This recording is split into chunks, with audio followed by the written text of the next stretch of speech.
She thought it was just another lazy pig wandering off to find better scraps, but when Clementine Ross followed that stubborn animal through the morning mist, she discovered something that would either save her family from ruin or destroy them completely. The sun had barely crested the hills when Clementine noticed their prize pig, Bessie, had broken through the fence again. Her father, Amos, would be furious if he found out. They couldn't afford to lose any livestock. Not with the bank threatening to take their land next month, Clementine grabbed her worn boots and slipped out of the farmhouse before anyone else woke up. Bessie's tracks led away from their usual grazing area, deeper into the rocky terrain behind their property. Clementine had never ventured this far into the hills before. Her father always warned her to stay close to the house, claiming the land beyond their fence line was too dangerous for a young woman alone. But desperation made her bold. Without Bessie, they'd have nothing left to sell. The pig's trail wound through thick brush and between massive boulders that seemed to form natural walls. Clementine pushed through thorny branches that caught her simple dress and scratched her arms. She could hear Bessie grunting somewhere ahead, but the sound echoed strangely among the rocks, making it hard to pinpoint the exact location. Then she heard something else, a low groan that definitely wasn't coming from a pig. Clementine froze, her heart hammering against her ribs. She thought about turning back, about forgetting Bessie and running home to safety, but her family needed that pig. They needed every penny they could get to save their farm. She forced herself to keep moving forward, following the sounds deeper into the rocky maze. What she found made her stumble backward in shock. There, hidden in a natural cave formed by fallen boulders, lay a man. He was badly injured, his clothes torn and blood-stained. His face was pale as winter frost, and his breathing came in shallow, painful gasps. Bessie stood nearby, snuffling at something beside the stranger's motionless form. Clementine's first instinct was to run. Her father had taught her never to trust strangers, especially ones who might be running from the law. But something about the man's condition made her hesitate. He looked more dead than dangerous, and if she left him here, he probably would be dead by nightfall. The stranger's eyes fluttered open, focusing on her with obvious effort. When he spoke, his voice was barely a whisper. "Please," he gasped, "don't tell anyone you found me." Clementine stared at him, torn between fear and curiosity. Why was he hiding? What had happened to him? And why did Bessie seem so interested in that leather pouch clutched in his trembling hand? She had no idea that the contents of that pouch would change everything her family thought they knew about their worthless piece of land. Against every warning her father had ever given her, Clementine found herself kneeling beside the wounded stranger. Something in his desperate eyes told her he wasn't a threat, at least not in his current condition. But that didn't explain why he was hiding on their land or what had left him beaten half to death. "What happened to you?" she whispered, glancing around nervously. The rocky formation provided good cover, but she could still hear voices in the distance. Her father would be waking soon, and when he discovered both his daughter and his prize pig missing, he'd come looking. The man tried to sit up, but collapsed back against the boulder with a pained grunt. "Men were chasing me," he managed. "They wanted what I found. Had to hide it somewhere safe."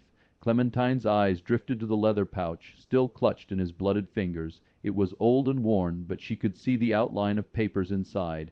"What's in "They're documents," he said, his voice getting weaker. "Proof that this land, your land, it's worth more than anyone knows." Her heart skipped. Their land was worthless. Everyone knew that.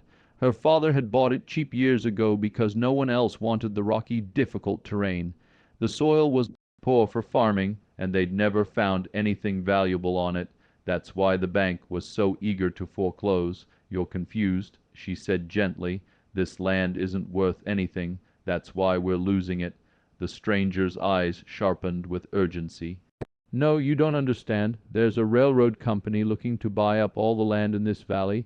They need it for their new line west. These papers prove they've been secretly buying up properties through false names, paying far less than the land is actually worth."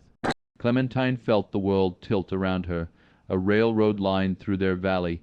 If that were true, their worthless farm could be worth a fortune.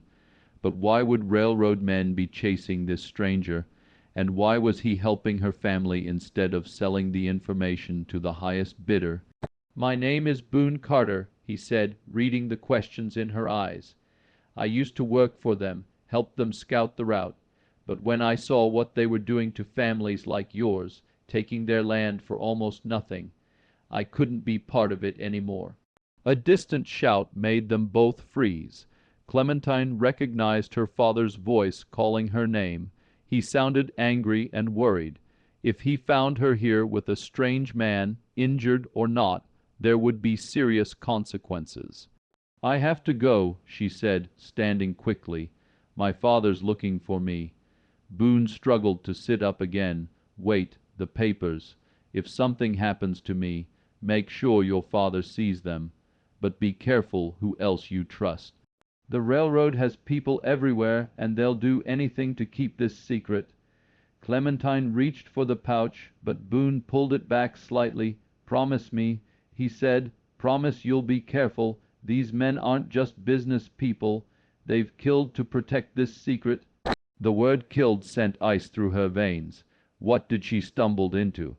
And if these men were dangerous enough to hunt down Boone, what would they do to her family if they discovered what she now knew? Her father's voice was getting closer, and she could hear other men with him. The search party was spreading out through the hills. In minutes they'd find this hiding spot. But as Clementine prepared to leave, she noticed something that made her blood run cold. There were fresh horse tracks in the dirt near the cave entrance. Someone else had been here recently. Someone who might be watching them right now. Clementine's mind raced as she stared at those horse tracks. Someone had been here, and recently the prints were still sharp in the damp earth, not weathered by wind or rain. Her hands trembled as she realized the implications. If the railroad men had found Boone's hiding spot, they might still be nearby, watching, waiting. "Take the papers," Boone whispered urgently, pressing the leather pouch into her hands. "Hide them somewhere safe. Don't let your father see them until you're sure you can trust everyone around him." Clementine clutched the pouch against her chest, feeling the weight of its contents and the danger they represented. "What about you? I can't just leave you here to die." "I'll manage," he said, though his pale face suggested otherwise. "But those documents are more important than my life. They're proof of fraud, theft, and worse. If the right people see them, your family and dozens of others can get justice." Her father's voice boomed closer now, angry and demanding. "Clementine, where are you, girl? Answer me right now." She had to make a choice: stay and help Boone, risking exposure and putting her entire family in danger, or leave him and hope he survived long enough for her to figure out what to do next. The practical part of her mind, the part shaped by years of farm life and harsh realities, told her to save herself in the documents. "I'll come back," she promised, tucking the pouch inside her dress. "Tonight, after everyone's asleep, I'll bring food and water." Boone nodded weakly. "Remember, trust no one completely. The railroad has been planning this for months. They might have allies closer than you think." Clementine grabbed Bessie's rope and quickly led the pig away from the cave, her heart pounding with each step. She needed to put distance between herself and Boone before her father found her, but she also needed to act natural, as if she'd simply been chasing a wayward pig. She emerged from the rocky maze just as her father appeared with two other men from town. Amos Tradger's weathered face was tight with worry and anger, his graying hair disheveled from his frantic search. "There you are," he called out, relief and fury mixing in his voice. "What were you thinking, wandering off like that? These hills are dangerous, especially for a young woman alone." "I'm sorry, Papa," she said, forcing her voice to remain steady. Bessie broke through the fence again. "I couldn't let her get lost. We need her too much." Amos looked at the pig, then back at his daughter. His expression softened slightly, but she could see suspicion lingering in his eyes. "Did you see anything unusual out there? Any strangers or signs of trouble?" The question hit her like a physical blow. How could he know to ask that? Was her father simply being cautious, or was there something more behind his words? Clementine felt the weight of the documents against her ribs, and forced herself to look confused. "No, papa, just rocks and thorns. Why, is something wrong?" Before her father could answer, one of the men with him stepped forward. She recognized him as Mr. Harrison from the general store, but something about his expression made her skin crawl. "We heard there might be a dangerous man hiding in these hills," Harrison said, his eyes studying her face intently.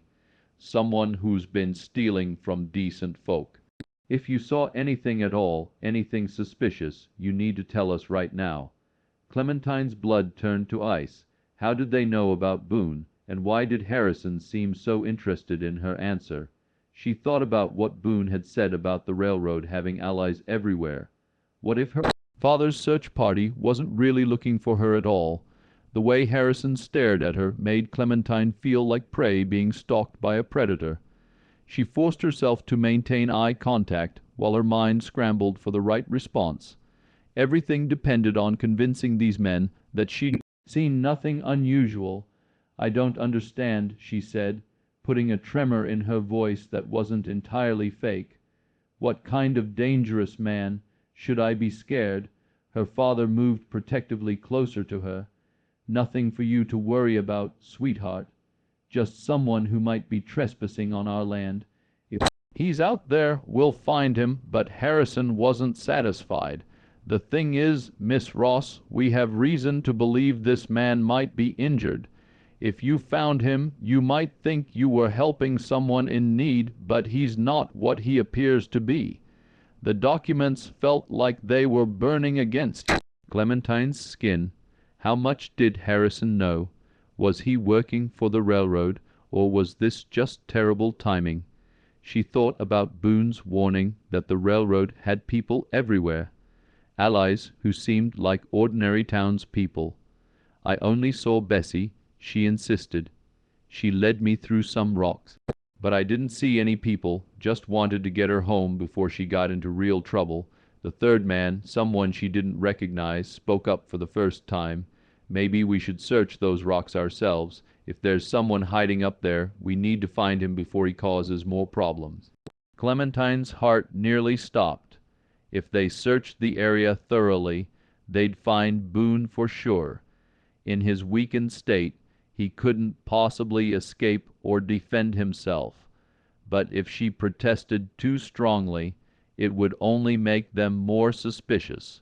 Of course, her father said, "We should check every possible hiding spot. Can't have dangerous men lurking near our home." "Papa," Clementine said carefully, "maybe I should get Bessie back to the pen first. She's already caused enough trouble today." Amos nodded. "Good thinking. Take her straight home and stay there. Lock the doors and don't come out until we get back." As they prepared to search the hills, Harrison caught her arm gently but firmly. "Miss Ross, I want you to think very carefully. Sometimes when we're scared or confused, we forget details. If you remember anything at all about what you saw out there, anything that seemed out of place, you come find me immediately. It's very important." The way he emphasized "very important" sent chills down her spine. This wasn't the casual concern of a helpful neighbor. This was a threat disguised as friendly advice. "I will," she promised, pulling away from his grip. "I'll remember." As she led Bessie back toward the farmhouse, Clementine could hear the men organizing their search behind her.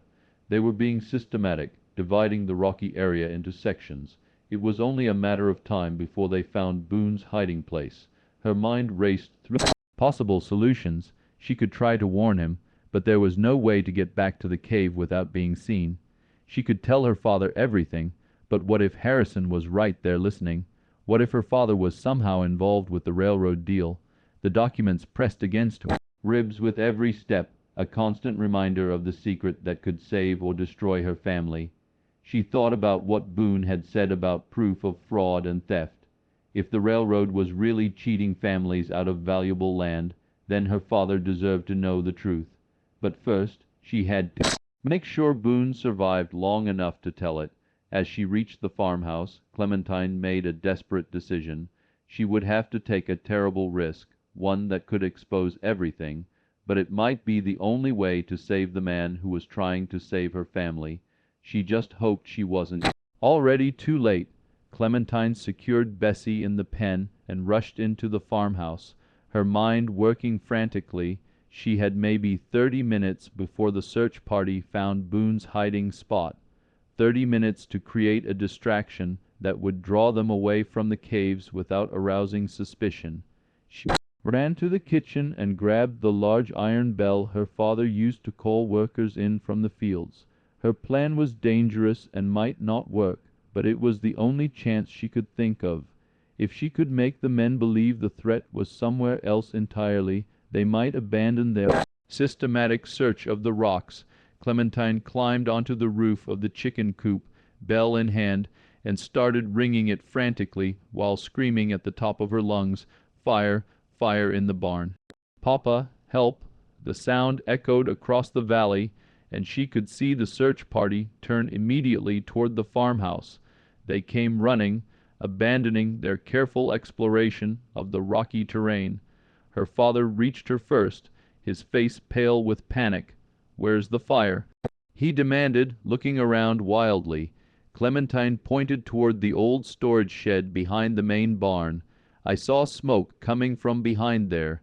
It looked bad." The men rushed toward the shed, while Clementine climbed down from the coop, her heart pounding. She watched them investigate the area, kicking through old hay and examining every corner. Of course, there was no fire. She'd have to think of an explanation for that. "I don't see anything," Harrison called out, suspicion clear in his voice. He was studying the area with the experienced eye of someone who knew what real fire damage looked like. "Maybe it was just dust in the sunlight," Clementine said, trying to sound embarrassed. "From this angle with the morning light, I was so scared about what you said about dangerous men that I guess I panicked." Her father put a protective arm around her shoulders. "It's all right, sweetheart. Better to be safe than sorry, but next time, make sure before you raise an alarm like that." Harrison wasn't buying it. Funny how the girl sees imaginary fires right when we're about to search the one area where someone might actually be hiding. The accusation hung in the air like a challenge. Clementine felt her father's arm tense around her, and she realized she might have made things worse instead of better. If Harrison suspected she was lying about the fire, he'd definitely suspect she was lying about not seeing anyone in the rocks. "What exactly are you suggesting?" her father asked, his voice taking on a dangerous edge. Amos Trager had never been a man to back down from a fight, especially when someone questioned his daughter's honesty. "I'm suggesting maybe we should ask ourselves why a 16-year-old girl suddenly developed such keen eyesight for fires, but somehow missed seeing a wounded man hiding in broad daylight. The third man stepped between them before the confrontation could escalate. Gentlemen, we're all on the same side here. Let's just finish checking the hills and be done with it." But Harrison shook his head. "No, I think we need to have a more detailed conversation with Miss Ross. Maybe back in town where we can talk properly." Clementine's blood turned to ice. If they took her to town for questioning, they might search her and find the documents. Even worse, they'd have plenty of time to find and capture Boone while she was gone. "You're not taking my daughter anywhere," her father said flatly. "If you have questions, ask them right here, right now." Harrison smiled, but it was the cold expression of a predator who'd cornered his prey. "Actually, Mr. Trager, I think you'll find we have every right to question potential witnesses, especially when those witnesses might be interfering with official business." Official business. Amos' eyes narrowed.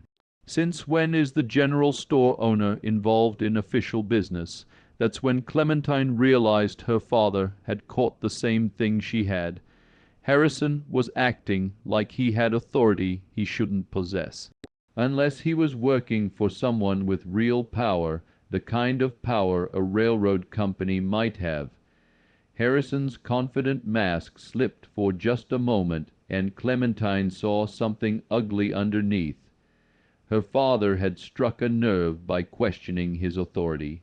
The silence stretched uncomfortably as the two men faced each other, and she realized this confrontation was about much more than finding a trespasser. The railroad company has asked certain community leaders to assist with security matters. Harrison said finally, "There are valuable surveys and documents that have gone missing, and we believe the thief is hiding somewhere in this area." Clementine felt the leather pouch against her ribs seem to grow heavier. These were the documents Boone had stolen, the proof of the railroad's fraudulent land deals. Harrison wasn't just helping with the search, he was actively working for the people trying to cheat her family. "What railroad company?" her father demanded. "Nobody said anything to me about railroad business in our valley."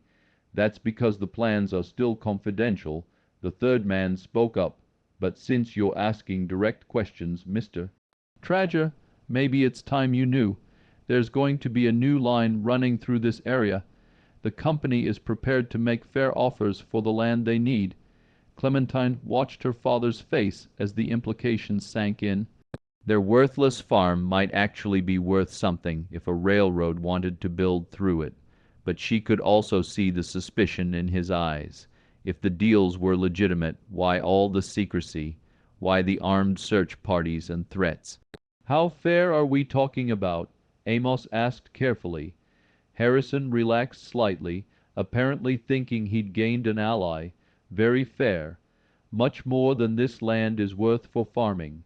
That's certain. The company understands that families like yours need a fresh start somewhere with better soil." It was exactly what Boone had warned her about. They were offering just enough money to make people think they were getting a good deal, but nowhere near the true value of the land, and they were making it sound like they were doing the families a favor. "What if people don't want to sell?"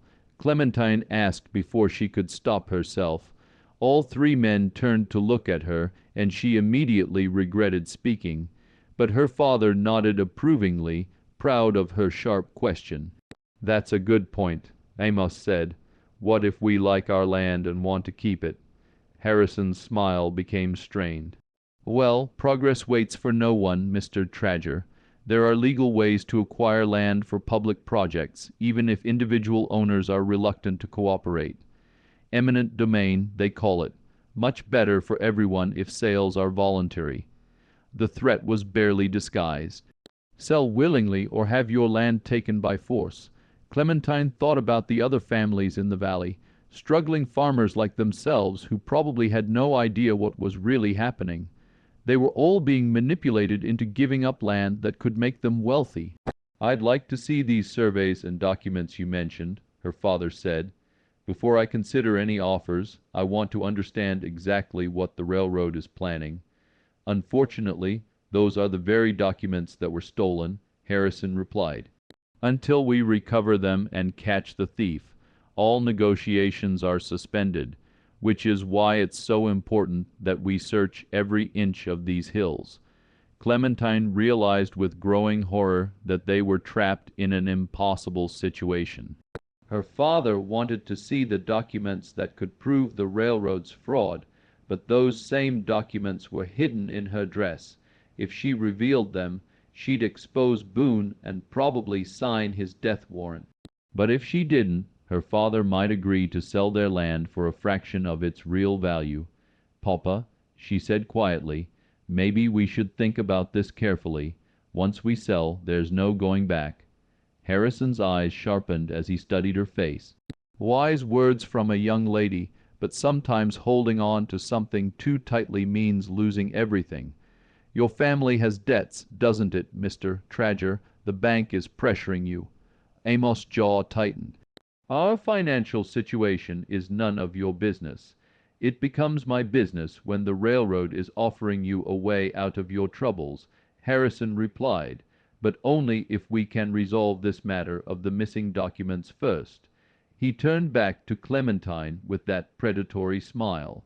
"Which brings us back to what you might have seen in those rocks. Last chance to tell the truth, Miss Ross."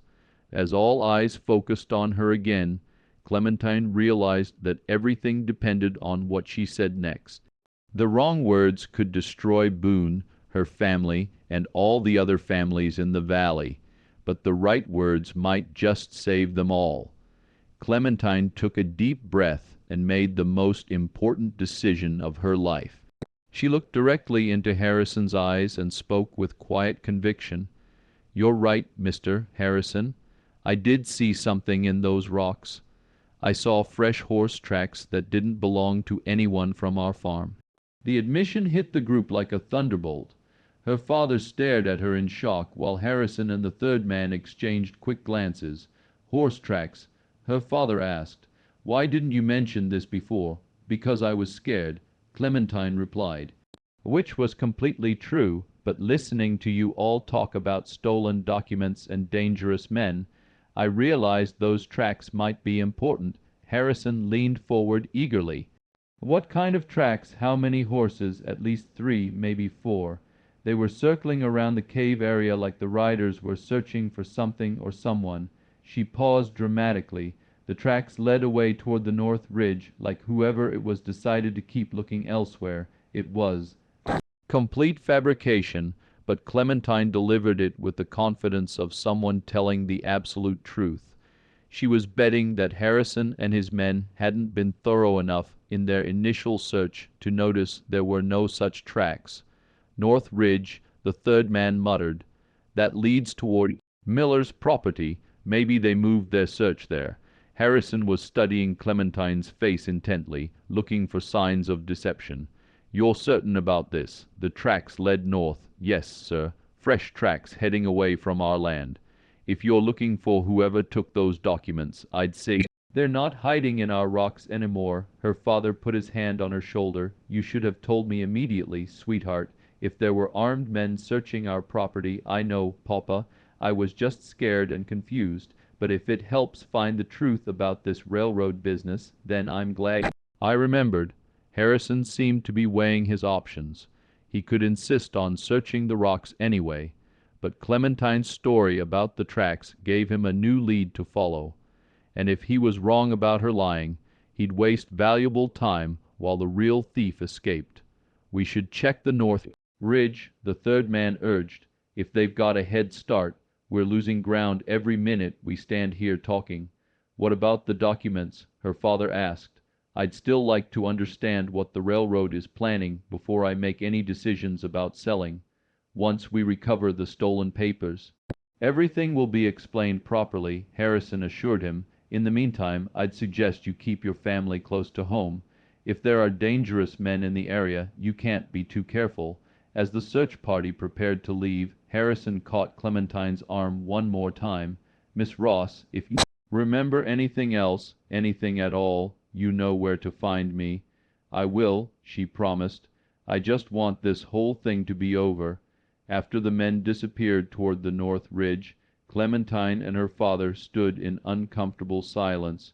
She could feel his eyes on her, studying her face the way Harrison had. "Clementine," he said quietly, "I've known you your whole life. You're my daughter, and I love you more than anything in this world.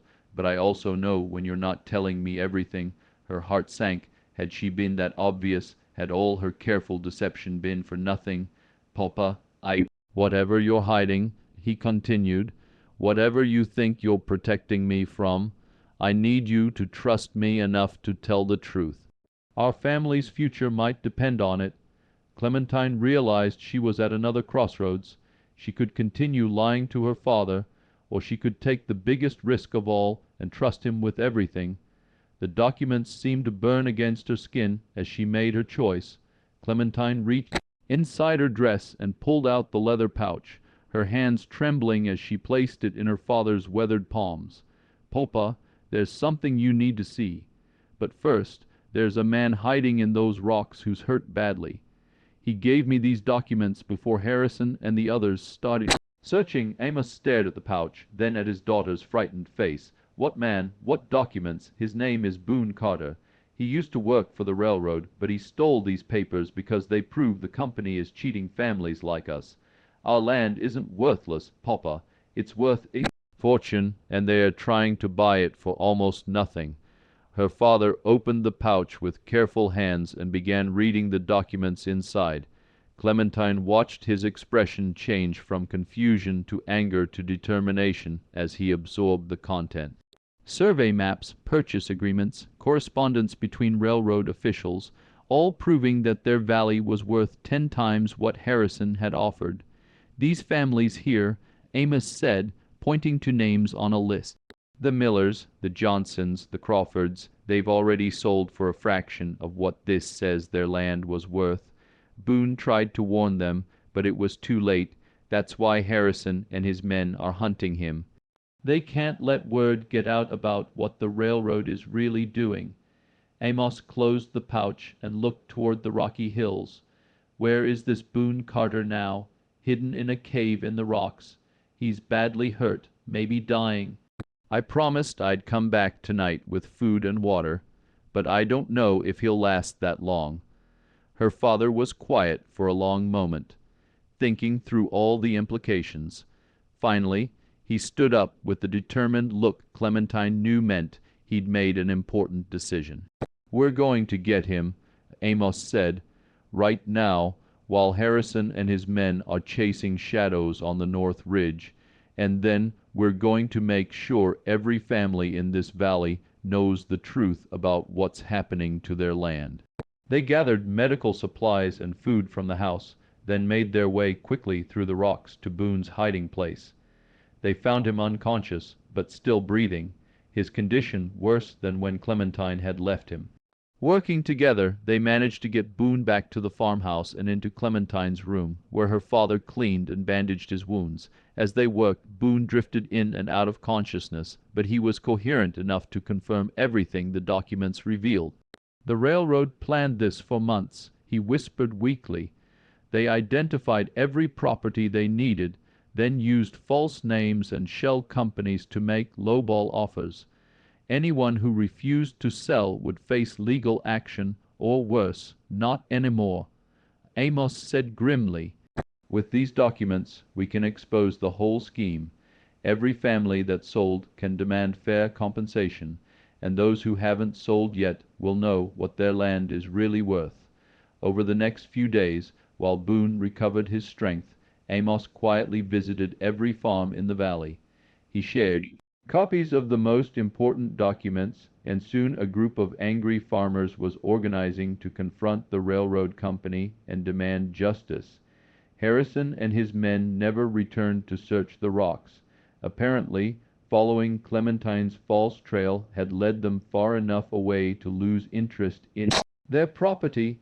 By the time they realized they'd been deceived, it was too late to stop the truth from spreading. 3 weeks later, Clementine stood on her family's front porch watching surveyors mark the boundaries for the new railroad line. But these weren't railroad employees working in secret. These were independent surveyors hired by the Farmers' Coalition to ensure fair compensation for every acre the railroad needed. Boone Carter had recovered enough to testify before a federal judge about the railroad's fraudulent practices. The company was forced to pay fair market value for all land they'd acquired through deception, and several officials were arrested for fraud. As for the Ross family, their worthless farm turned out to be worth enough to pay off all their debts and still have money left over for a new start wherever they chose to go. Clementine smiled as she watched Bessie rooting around in her pen. Following that stubborn pig had led to the adventure of a lifetime and saved her family from ruin. Sometimes the most important discoveries come from the most unexpected places. If you enjoyed this story, click the video on your screen now to watch another unforgettable Western tale where courage and justice collide in ways you never expected. Don't forget to subscribe and consider a super chat to help us keep bringing you more stories like these.